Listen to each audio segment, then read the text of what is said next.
ಬೆಂಗಳೂರಿನಲ್ಲಿ ಕಳಪೆ ಮಾಂಸ ಪ್ರಕರಣಕ್ಕೆ ಸಂಬಂಧಪಟ್ಟ ಹಾಗೆ ನಿನ್ನೆ ಏನು ಹೈಡ್ರಾಮಾ ಆಗಿತ್ತು, ಇವತ್ತು 3 ಪ್ರಕರಣ ದಾಖಲಾಗಿದೆ. ಈ ಪ್ರಕರಣದಲ್ಲಿ 3 FIR ದಾಖಲಾಗಿದೆ. ಜಟಾಪಟಿ ನಡೀತಾ ಇದೆ. ಪೊಲೀಸರಿಂದ 3 ಪ್ರತ್ಯೇಕ FIR ಕೂಡ ದಾಖಲು ಮಾಡಿಕೊಂಡಿದ್ದಾರೆ. ಕಾಟನ್ಪೇಟೆ ಪೊಲೀಸ್ ಠಾಣೆಯಲ್ಲಿ 3 FIR. FIR ನಂಬರ್ 1 ಕಳಪೆ ತಿನ್ನಲು ಯೋಗ್ಯವಲ್ಲದ ಮಾಂಸ ಸಾಗಾಟ. FIR ನಂಬರ್ 2 ಒಂದೇ ಜಾಗದಲ್ಲಿ ಹಲವರಿಂದ ಗಲಾಟೆಯ ಆರೋಪ. FIR ನಂಬರ್ 3 ಪುನೀತ್ ಕೆರೆಹಳ್ಳಿ ಹಾಗೂ ಸಹಚರರ ವಿರುದ್ಧ ಪ್ರಕರಣ ದಾಖಲಾಗಿದೆ. ಪುನೀತ್ ಕೆರೆಹಳ್ಳಿ ಮತ್ತೆ ಸಹಚರರು ರೋಲ್ ಕಾಲ್ ಮಾಡೋದಕ್ಕೆ ಪ್ರಯತ್ನ ಪಟ್ಟಿದ್ರು ಅನ್ನೋದು ಕೂಡ ಪ್ರಕರಣ ದಾಖಲಾಗಿದೆ. ಒಟ್ಟಾರೆ ಕಾಟನ್ಪೇಟೆ ಪೊಲೀಸ್ ಠಾಣೆಯಲ್ಲಿ 3 ಪ್ರಕರಣ ದಾಖಲಾಗಿದೆ. ಕಳಪೆ ಮಾಂಸ ಪ್ರಕರಣಕ್ಕೆ ಸಂಬಂಧಪಟ್ಟ ಹಾಗೆ ನೋಡಿ, ಬೇರೆ ಪ್ರಾಣಿಗಳ ಮಾಂಸವನ್ನ ಜೈಪುರದಿಂದ ತಂದು ಇಲ್ಲಿ ಬೆಂಗಳೂರಿನ ಮಾರ್ಕೆಟ್ ದೊಡ್ಡದು ಅನ್ನೋ ಕಾರಣಕ್ಕೋಸ್ಕರ ಇಲ್ಲಿ ವ್ಯಾಪಾರ ಮಾಡ್ತಾ ಇದ್ರು ಅನ್ನುವ ಗಂಭೀರ ಆರೋಪ. ಈ ಆರೋಪದ ಹಿನ್ನೆಲೆಯಲ್ಲಿ ನಿನ್ನೆ ಆದಂಥ ಹೈಡ್ರಾಮಾದ ಸಂಬಂಧ ಕಾಟನ್ಪೇಟೆ ಪೊಲೀಸ್ ಠಾಣೆಯಲ್ಲಿ ಒಟ್ಟು 3 ಪ್ರಕರಣಗಳು ದಾಖಲಾಗಿದೆ. FIR ನಂಬರ್ 1 ಕಳಪೆ ಆಹಾರ, ತಿನ್ನಲು ಯೋಗ್ಯವಲ್ಲದ ಮಾಂಸವನ್ನ ಸಾಗಾಟ ಮಾಡ್ತಾ ಇದ್ರು ಮತ್ತೆ ಮಾರಾಟ ಮಾಡ್ತಾ ಇದ್ರು ಅನ್ನೋದು ಗಂಭೀರ ಆರೋಪ. FIR ನಂಬರ್ 2 ಒಂದೇ ಜಾಗದಲ್ಲಿ ಹಲವರಿಂದ ಗಲಾಟೆ ಮಾಡಿದ್ದಾರೆ ಅನ್ನುವ ಆರೋಪ. FIR ನಂಬರ್ 3 ಪುನೀತ್ ಕೆರೆಹಳ್ಳಿ ಹಾಗೂ ಸಹಚರರ ವಿರುದ್ಧವೂ ಕೂಡ ಪ್ರಕರಣ ದಾಖಲಾಗಿದೆ. ಮತ್ತಷ್ಟು ಮಾಹಿತಿಯೊಂದಿಗೆ ನಮ್ಮ ಪ್ರತಿನಿಧಿ ನಾಗರಾಜ್ ಈಗ ನೇರ ಸಂಪರ್ಕದಲ್ಲಿ ಜಾಯ್ನ್ ಆಗಿದ್ದಾರೆ. ನಾಗರಾಜ್, ಒಟ್ಟು 3 ಪ್ರಕರಣಗಳ ದಾಖಲಾಗಿದೆ.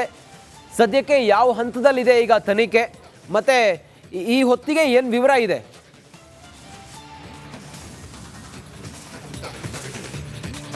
ರಂಜಿತ್, ಏನು ಒಂದು ನಿನ್ನೆ ಮೆಜೆಸ್ಟಿಕ್ ರೈಲ್ವೆ ನಿಲ್ದಾಣದಲ್ಲಿ ನಡೆದಂಥ ಹೈಡ್ರಾಮಕ್ಕೆ ಸಂಬಂಧಿಸಿದಂತೆ ಕಾಟನ್ಪೇಟೆ ಪೊಲೀಸ್ ಠಾಣೆಯಲ್ಲಿ 3 ಪ್ರತ್ಯೇಕ FIRಗಳು ದಾಖಲಾಗಿರ್ತಕ್ಕಂಥದ್ದು.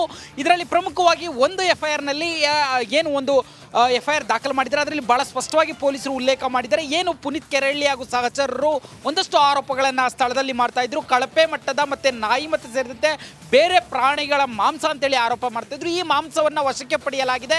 ಇದನ್ನು ಏನು ಈಗಾಗಲೇ ಆಹಾರ ಇಲಾಖೆಗೆ ಕಳಿಸ್ಕೊಟ್ಟು ಅದರ ಪರೀಕ್ಷೆ ಮಾಡಿಸುವ ಕೆಲಸ ಆಗ್ತಾ ಇದೆ. ಹೀಗಾಗಿ ಯಾರು ಈ ಒಂದು ಮಾಂಸವನ್ನು ಸಾಗಾಟ ಮಾಡ್ತಿದ್ರು ಅವ್ರ ವಿರುದ್ಧ FIR ದಾಖಲು ಮಾಡಲಾಗಿದೆ ಅಂತೇಳಿ FIR ಅದೇ ಪರ್ಟಿಕ್ಯುಲರ್ ಆಗಿ ಒಬ್ಬ ವ್ಯಕ್ತಿಯ ಹೆಸರನ್ನು ಉಲ್ಲೇಖ ಮಾಡದೆ ಒಂದು ಆರೋಪಿತರ ಲಿಸ್ಟ್ನಲ್ಲಿ ಮಾಂಸ ಸಾಗಾಟ ಮಾಡ್ತಾ ಇದ್ದಂಥ ಅಪರಿಚಿತ ವ್ಯಕ್ತಿಗಳ ವಿರುದ್ಧ FIR ಅಂತೇಳಿ ಮೊದಲ FIRನಲ್ಲಿ ದಾಖಲು ಮಾಡಿರ್ತಕ್ಕಂಥದ್ದು.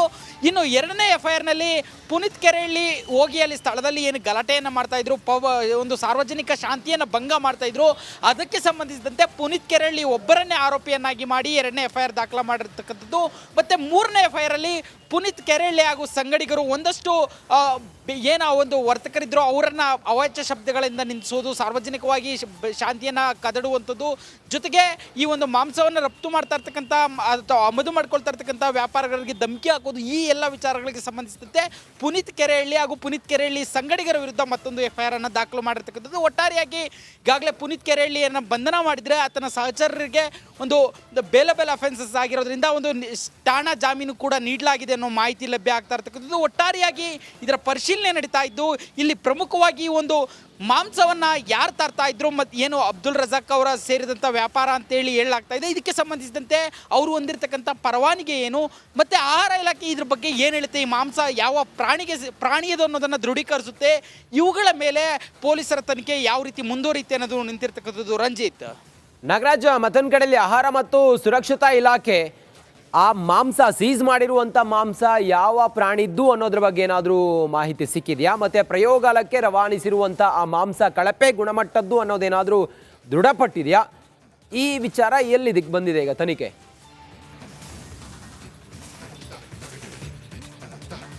ರಂಜಿತ್, ಸೋಫಾರ್ ಅದರ ಬಗ್ಗೆ ಏನು ಲ್ಯಾಬ್ಗೆ ಕಳಿಸಿದಂಥ ಮಾಂಸದ ರಿಪೋರ್ಟ್ ಇನ್ನಷ್ಟೇ ಆಹಾರ ಮತ್ತು ಸುರಕ್ಷತಾ ಇಲಾಖಾ ಅಧಿಕಾರಿಗಳ ಕೈಗೆ ಸೇರಬೇಕು ಅನ್ನೋ ಮಾಹಿತಿ ಲಭ್ಯ ಆಗ್ತಾ ಇರ್ತಕ್ಕಂಥದ್ದು. ಆದರೆ ಇದು ಯಾವ ಪ್ರಾಣಿಗೆ ಸೇರಿದ್ದು ಅನ್ನೋದ್ರ ಬಗ್ಗೆ ಏನೊಂದಷ್ಟು ದ್ವಂದ್ವಗಳಿದ್ದಾವೆ.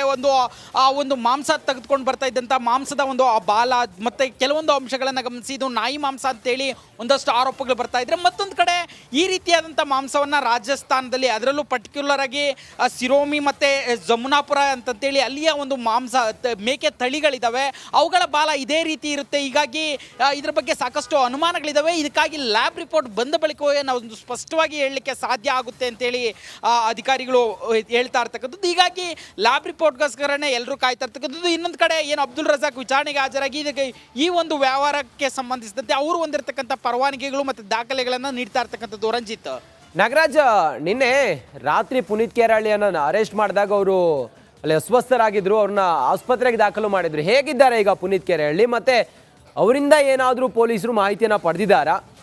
ಮುಂದುವರೆದು ಯಾವ ಹಂತಕ್ಕೆ ಈಗ ಬಂದಿದೆ ಇದರ ತನಿಖೆ? ಎಲ್ಲವೂ ಕೂಡ ರೋಲ್ ಕಾಲ್ ಮಾಡಿದ್ದಾರೆ ಅನ್ನೋ ಗಂಭೀರ ಆರೋಪ ಅವ್ರ ಮೇಲಿದೆ. ನಾಗರಾಜ್,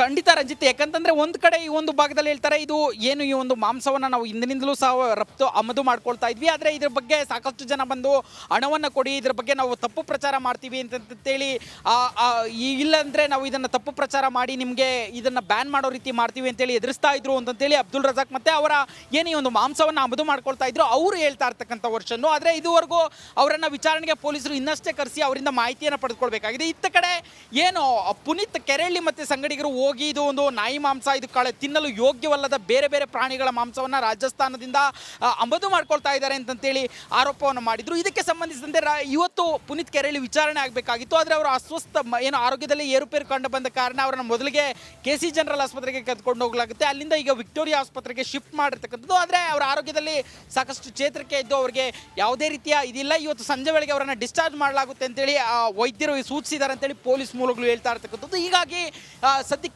ಏನು ಅಬ್ದುಲ್ ರಜಾಕ್ ಅವರು ಇಲ್ಲಿ ಆಹಾರ ಮತ್ತು ಸುರಕ್ಷತಾ ಇಲಾಖೆಗೆ ವಿಚಾರಣೆಗೆ ಹೋಗಿದ್ದಾರೆ. ಹೀಗಾಗಿ ಒಂದ್ ಕಡೆ ಪುನೀತ್ ಕೆರಳಿ ಏನು ಇನ್ನೂ ಆಸ್ಪತ್ರೆಯಲ್ಲಿದ್ದಾರೆ, ಇವರಿಬ್ಬರನ್ನ ಪೊಲೀಸ್ ಠಾಣೆಗೆ ಕರ್ಕೊಂಡು ಬಂದು ಪೊಲೀಸ್ ವರ್ಷನಲ್ಲಿ ವಿಚಾರಣೆ ಮಾಡಿದಾಗ ನಿಜಕ್ಕೂ ಈ ಘಟನೆ ಹಿಂದೆ ಯಾರ್ದಾದ್ರೂ ಏನು ಪುನೀತ್ ಕೆರಳಿ ಅಂಡ್ ಗ್ಯಾಂಗ್ ವಸೂಲಿಗೆ ನಿಂತಿದ್ರ ಅಥವಾ ಇವರು ತರ್ತಾ ಇರ್ತಕ್ಕಂಥ ಮಾಂಸವನ್ನ ಈ ಒಂದು ಕಳಪೆ ಗುಣಮಟ್ಟದ ಮಾಂಸ ಇದ್ದು ಅದನ್ನು ಮುಚ್ಚಿಡುವ ಸಲುವಾಗಿ ಅಬ್ದುಲ್ ರಜಾಕ್ ಟೀಮ್ ಪುನೀತ್ ಕೆರಳಿ ಮೇಲೆ ಆರೋಪವನ್ನ ಮಾಡ್ತಾ ಇದ್ದಾರೆ. ಈ ಎಲ್ಲ ವಿಚಾರಗಳು ಪೊಲೀಸ್ ತನಿಖೆಯಲ್ಲಿ ಇನ್ನಷ್ಟೇ ಗೊತ್ತಾಗಬೇಕಾಗಿರ್ತಕ್ಕಂಥದ್ದು. ರಂಜಿತ್, ನಾಗರಾಜ್, ಇನ್ನು ಪುನೀತ್ ಕೇರಳಿ ಸೇರಿದಂತೆ ಒಟ್ಟು ಎಷ್ಟು ಜನರನ್ನ ಈ ಪ್ರಕರಣದಲ್ಲಿ ಆರೋಪಿಗಳು ಅಂತೇಳಿ ಪರಿಗಣಿಸಲಾಗಿದೆ? ಎಷ್ಟು ಜನರ ಮೇಲೆ FIR ಆಗಿದೆ? ಇನ್ನು ಕಳಪೆ ಗುಣಮಟ್ಟದ ಆಹಾರವನ್ನ ಸರಬರಾಜು ಮಾಡ್ತಾ ಇದ್ರು ಅಂತೇಳಿ ಎಷ್ಟು ಜನರ ಮೇಲೆ FIR ಆಗಿದೆ? ಆ ಕುರಿತಾಗಿ ಏನ್ ಮಾಹಿತಿ ಇದೆ ನಾಗರಾಜ್?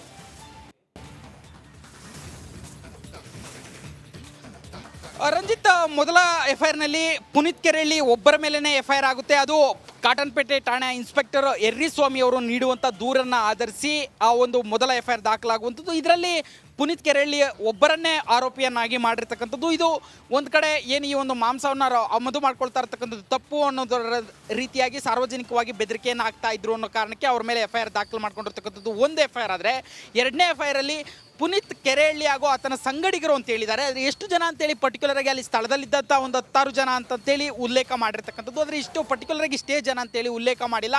ಹೀಗೆ ಸಾರ್ವಜನಿಕವಾಗಿ ಗುಂಪು ಕೂಡಿ ಸಾರ್ವಜನಿಕ ಶಾಂತಿಯನ್ನು ಭಂಗ ಮಾಡ್ತಾ ಇದ್ದಾರೆ ಅನ್ನೋ ಕಾರಣಕ್ಕೆ ಅವ್ರ ಮೇಲೆ FIR ಮಾಡಿರ್ತಕ್ಕಂಥದ್ದು. ಈ ಒಂದು ಪ್ರಕರಣದಲ್ಲಿ ದೂರುದಾರರಾಗಿ ಅದೇ ಕಾಟನ್ಪೇಟೆ ಠಾಣೆಯ ಸಬ್ ಇನ್ಸ್ಪೆಕ್ಟರ್ ನಾಗೇಶ್ ಅವರು ದೂರುದಾರರಾಗಿರ್ತಕ್ಕಂಥದ್ದು. ಇನ್ನು ಮೂರನೇ FIR ನಲ್ಲೂ ಸಹ ನಾಗೇಶ್ ಅವರೇ ಒಂದು ದೂರುದಾರರಾಗಿದ್ದಾರೆ. ಇದರಲ್ಲಿ ಯಾರು ಒಂದು ಮಾಂಸವನ್ನು ಸಾಗಾಟ ಮಾಡ್ತಾ ಇದ್ರು ಅನ್ನೌನ್ ಪರ್ಸನ್ಸ್ ಅಂತೇಳಿ ಉಲ್ಲೇಖವನ್ನ ಮಾಡಿರ್ತಕ್ಕಂಥದ್ದು. ಅಂದ್ರೆ ಅಪರಿಚಿತರು ಈ ಒಂದು ಮಾಂಸವನ್ನು ಸಾಗಾಟ ಮಾಡ್ತಾ ಇದ್ರು, ಅವ್ರ ಮೇಲೆ FIR ದಾಖಲಿಸಿಕೊಂಡು ನ್ಯಾಯಾಲಯದ ಅನುಮತಿಯನ್ನು ಪಡೆದುಕೊಂಡು FIR ದಾಖಲಿಸಿರ್ತಕ್ಕಂಥದ್ದು ಇವ್ರ ಮೇಲೆ. ಹೀಗಾಗಿ ಇದರ ವಿಚಾರಣೆಯು ನಡೀತಾ ಇರ್ತಕ್ಕಂಥದ್ದು. ಹೀಗೆ ಸದ್ಯಕ್ಕೆ ಅದರಲ್ಲಿ ಪರ್ಟಿಕ್ಯುಲರ್ ಆಗಿ ಹೆಸರು ಕೇಳಿ ಬಂದಿರತಕ್ಕಂಥದ್ದು ಪುನೀತ್ ಕೆರಳಿ ಬಿಟ್ಟರೆ ಉಳಿದ ಯಾರ ಹೆಸರುಗಳನ್ನು ಸ್ಪಷ್ಟವಾಗಿ ಉಲ್ಲೇಖ ಮಾಡಿಲ್ಲ. ಆದರೆ ಪುನೀತ್ ಕೆರಳಿ ಹಾಗೂ ಸಹಚರರು ಮತ್ತೆ ಅನ್ನೋನ್ ಪರ್ಸನ್ಸ್ ಯಾರು ಈ ಒಂದು ಮಾಂಸವನ್ನು ಸಾಗಾಟ ಮಾಡ್ತಾ ಇದ್ರು ಅವರುಗಳ ಮೇಲೆ FIR ಆಗಿರುವಂಥದ್ದು. ರಂಜಿತ್, ಓಕೆ, ಥ್ಯಾಂಕ್ ಯು ನಿಮ್ಮೆಲ್ಲ ಮಾಹಿತಿಗಾಗಿ ನಾಗರಾಜ್.